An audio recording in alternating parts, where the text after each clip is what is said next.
सबसे प्रथम मैं निवेदन करता हूं डॉक्टर मनोज जी तोमर सर, जो आज हमारा जो विषय है स्वामी विवेकानंद का जीवन व उनका समाजवादी दर्शन, इस विषय पर वो अपने विचार प्रस्तुत करेंगे। मैं सभी से निवेदन करता हूं कि इस कार्यक्रम का आप लाभ उठाइए और अपने माइक को म्यूट जरूर रखिएगा। Doctor Manoj ji Tomar sir.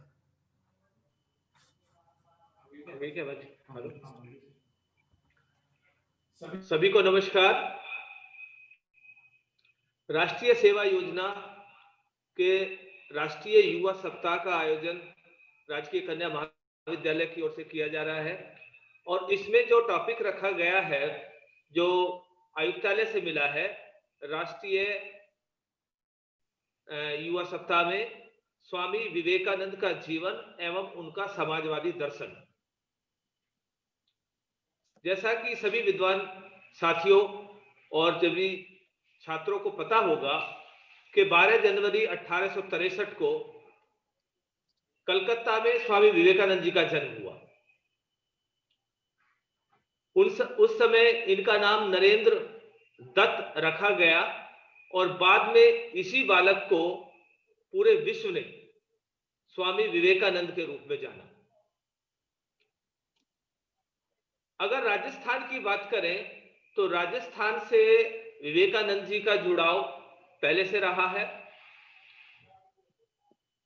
खेतड़ी के राजा अजीत सिंह जी के पास आपने कुछ समय बिताया और वहां के राजा अजीत सिंह जी इनसे काफी प्रभावित हुए और उन्हीं के प्रयास द्वारा शिकागो अमेरिका में जो ऐतिहासिक भाषण आपने दिया वो संभव हो पाया।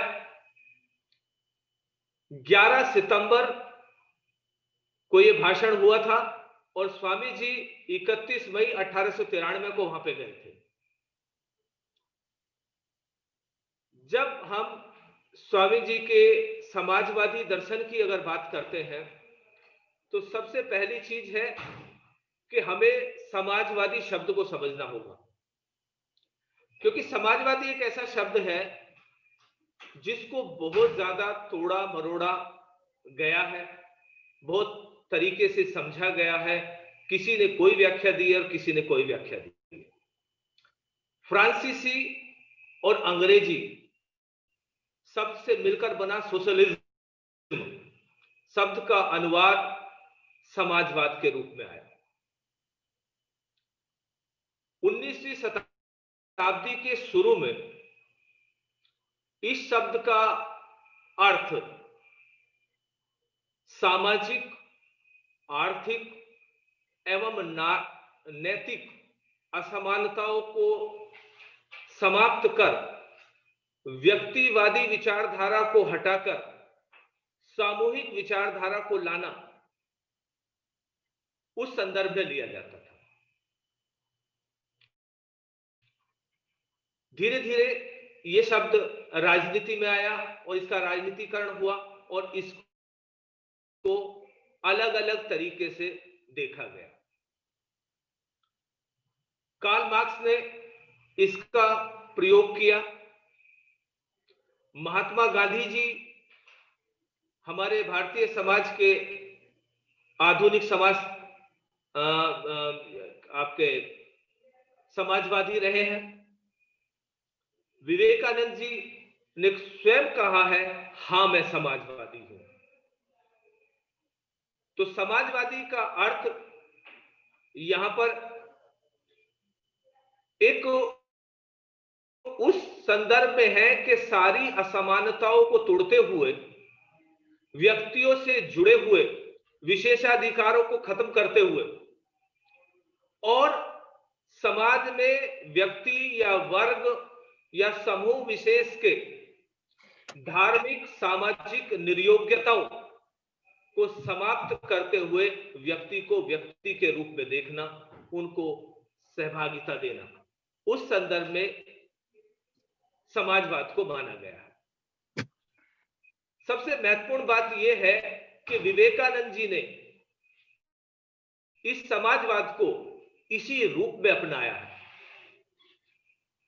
जो रूप आज राजनीति में समाजवाद के रूप में देखा जाता है वो नहीं।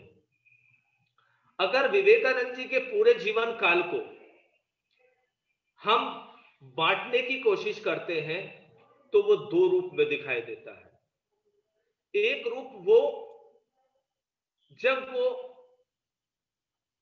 परमहंस जी के शिष्य थे और उन्होंने अपना हिंदू दर्शन, आध्यात्मिकता, योग, इन सब के बारे में अपने विचार प्रकट किए।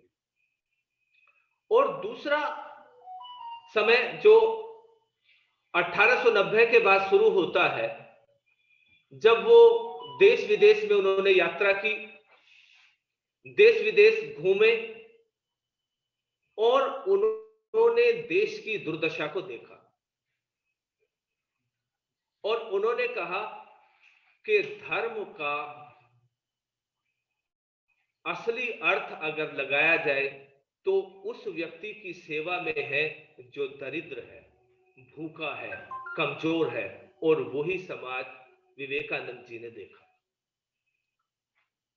विवेकानंद जी इस चीज से इतने दुखी हुए कि एक घटना है कि आंसुओं से उनका तकिया जो है वो गीला हो गया जब उन्होंने देश की दुर्दशा देखी। वैसे तो विवेकानंद जी बहुत ही शांत स्वभाव के व्यक्ति थे। एक घटना मुझे याद आ रही है कि एक बार वो ट्रेन में जा रहे थे भगवा वस्त्र में, और उनके सामने उसी डब्बे में दो अंग्रेज लोग बैठे हुए थे जो स्वामी जी का मजाक उड़ा रहे थे, अंग्रेजी में बातें कर रहे थे, लेकिन स्वामी जी शांत थे। जब ट्रेन रुकी, स्वामी जी उतरे और वहां बहुत सारे लोगों को उन अंग्रेजों ने देखा कि स्वामी जी की अगवानी में वो लोग आए हुए हैं, उनका सत्कार हुआ और स्वामी जी उनसे बात कर रहे थे। उनमें कुछ अंग्रेज भी थे, तो फर्राटेदार जब अंग्रेजी स्वामी जी बोल रहे थे तो वो बड़े लज्जित हुए और लज्जित होकर उन्होंने कहा कि जब आपको इतना पता था, आप ये सब समझ रहे थे, तो आपने हमारा विरोध क्यों नहीं कहा, आप क्यों नहीं बोले? तब स्वामी जी ने कहा कि ऐसा पहली बार नहीं हुआ है, ऐसा बहुत बार मुझे मूर्खों से पाला पड़ा है। तो स्वामी जी वो सब चीज जानकर भी चुप रहे, शांत रहे, ये इनका व्यक्तित्व था। स्वामी जी के समाजवाद के दर्शन में जो केंद्र में है वो है नर, और उन्होंने नर को ही नारायण माना है। यदि स्वामी जी की बात को मैं कोट करूं, वो कहते हैं कि मुझे वो धर्म नहीं चाहिए जो धर्म किसी भूखे को रोटी नहीं दे सकता, किसी विधवा के आंसू नहीं पोंछ सकता। वो धर्म मुझे नहीं चाहिए, वो धर्म हो ही नहीं सकता। तो जो अध्यात्म उन्होंने अपने धर्म के माध्यम से चलाना चाहा, बताना चाहा, जिसको वेदांत के रूप में भी कुछ लोग जानते हैं, जो व्यावहारिक वेदांत है वही उनका समाजवाद है। और उस व्यावहारिक वेदांत में स्वामी जी मनुष्य को सबसे ऊपर रखते हैं, मनुष्य के कल्याण की बात रखते हैं, और जितने भी भौतिक आर्थिक संसाधन हैं उन पर व्यक्ति का नियंत्रण न रखकर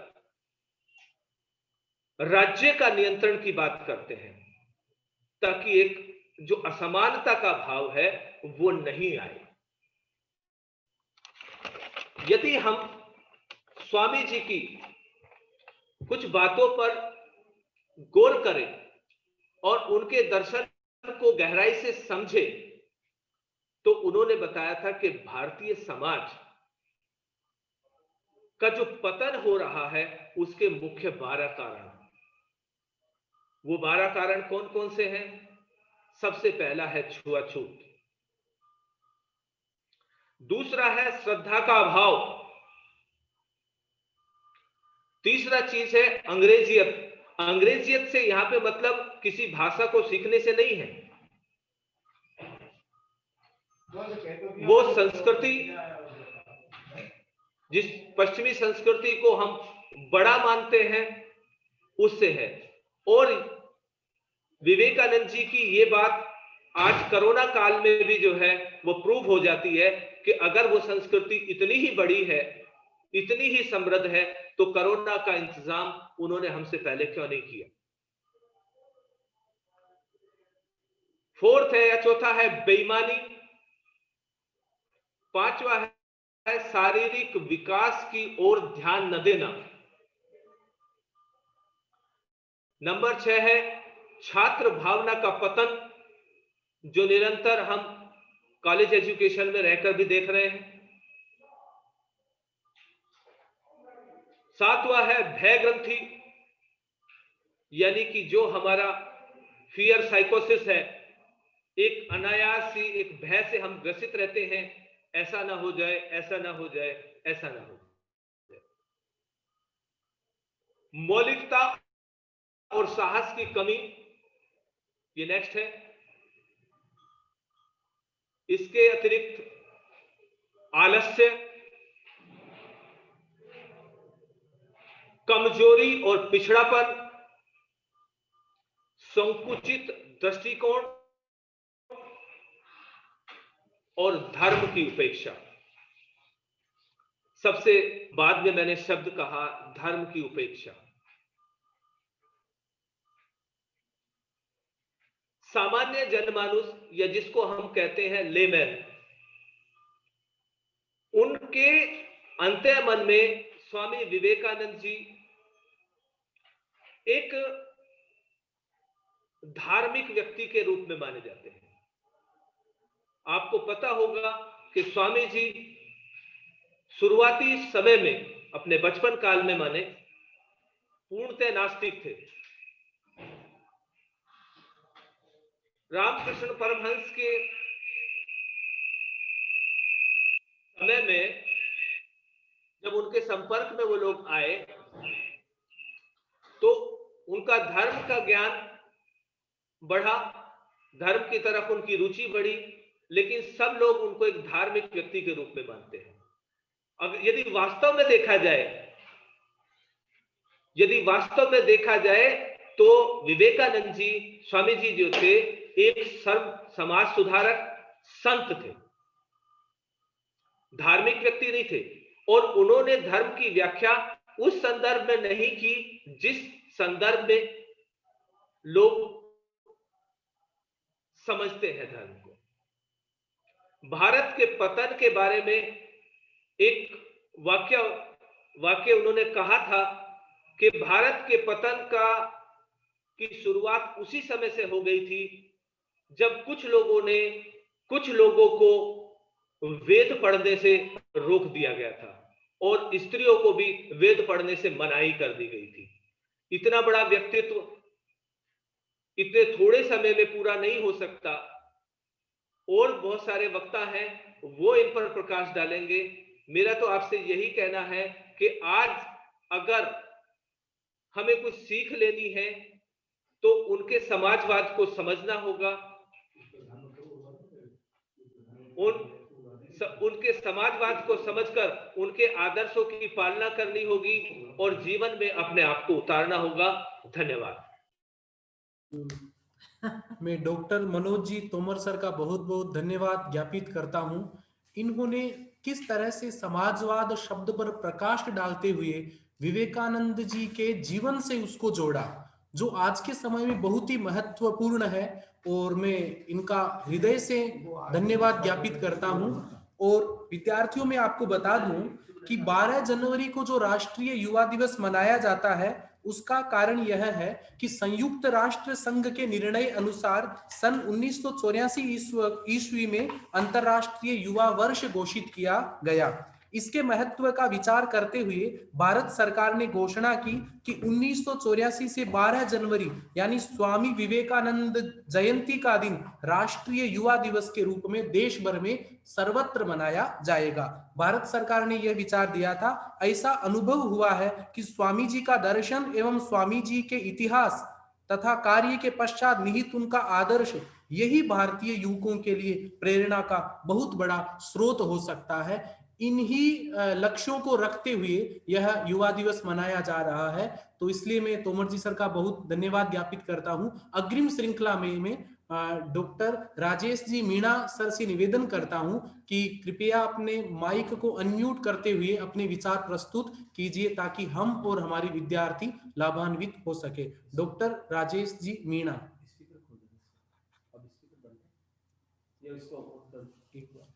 सर आप सुन पा रहे हैं मुझे? नमस्कार सभी को। बिल्कुल मेरी आवाज आ रही है कुलदीप जी? जी सर आ रही है सर, बोलिए सर, बोलिए। हेलो, स्वागत है सर आपका, बोलिए सर, आवाज आ रही है? आ रही है? जी सर, जी बिल्कुल बिल्कुल। एक मिनट सर, मैं मेरी सीटिंग थोड़ी सही कर लेता हूँ। सम्मानीय प्राचार्य मनीषा मैम, स्टाफ के सभी साथियों, मुझे हमारे लिए और हमारे कॉलेज के विद्यार्थियों के लिए स्वामी विवेकानंद एक समाजवादी दर्शन विषय पर अपने विचार प्रकट करने का अवसर दिया। इसके लिए मैं प्रोफेसर कुलदीप को बहुत बहुत धन्यवाद देता हूं। मैं स्वामी जी के विचारों को उन्हीं की प्रथम लाइन से शुरू करना चाहूंगा। उन्होंने ईशोपनिषद के प्रथम श्लोक को अपना आधार बनाया और उसी श्लोक की वजह से पूरे विश्व में उनको ख्याति प्राप्त हुई। वह श्लोक मैं विद्यार्थियों और संकाय सदस्यों आपको सुनाना चाहता हूं। ओम पूर्णम इदम पूर्णमदय पूर्णात् पूर्णम उदुच्यते पूर्णस्य पूर्णम आदाय पूर्णम एव अवशिष्यते। यह संस्कृत भाषा में लिखा गया श्लोक है जो सामान्य विद्यार्थी के समझ में नहीं आता, पर मैं आपको स्पष्ट कर देना चाहता हूं कि स्वामी विवेकानंद ने हमारे ईशोपनिषद के इस प्रथम श्लोक को अपना आधार बनाया और कहा कि यह ब्रह्मांड पूर्ण है, ईश्वर अपने आप में पूर्ण है और उस पूर्ण में से अगर आप कुछ भी निकालेंगे तो पूर्ण ही शेष बचेगा, और अगर उस पूर्ण में कुछ भी आप जोड़ेंगे तो भी पूर्ण ही शेष रहेगा। अर्थात ईश्वर किसी को कुछ दें या किसी की उपासना को लें तो ईश्वर के ऊपर कोई प्रभाव नहीं पड़ता। प्राणी को सोचना है कि उसे इस ईश्वर से क्या लेना है और किस प्रकार समाज हित में अपने आप को बलिदान करना है। विद्यार्थियों, स्वामी जी ने भारत के लोगों को जो इधर भारतवर्ष में तीतर भीतर हो रहे थे, संगठित नहीं थे, उनको संगठित करने का काम किया और भारत माता को एक देवी का रूप दिया। उन्हीं के इस राष्ट्रवादी विचार को आध्यात्मिक राष्ट्रवाद के नाम से जाना जाता है और उन्होंने व्यक्ति